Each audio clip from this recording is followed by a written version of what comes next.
Bak. Burası Şelli kəndidir.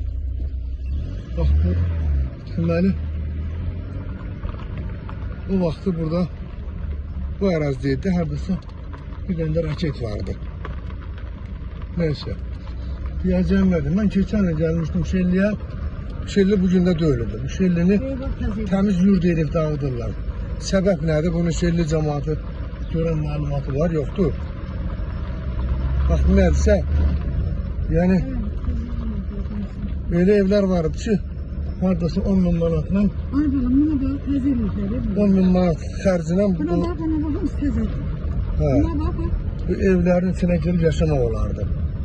Amma orada qaydırıbsan, ama gedirik, buradan gedirik.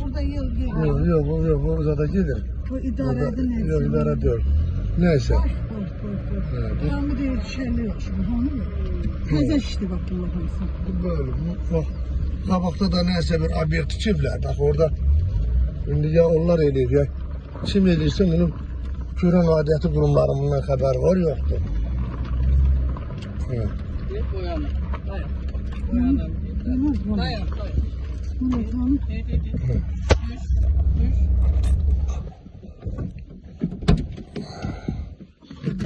Deməli, bunu mən göndərəcəm indi bir iki adama, tanıdığım adamlara. Görə bax, bax bu Şellini, yəni burada bir o qədər dağıntı yox idi. Amma, bax, göründüyü kimi ağaçlar da kökündən qarçoq girib çıxardırlar. Ondan.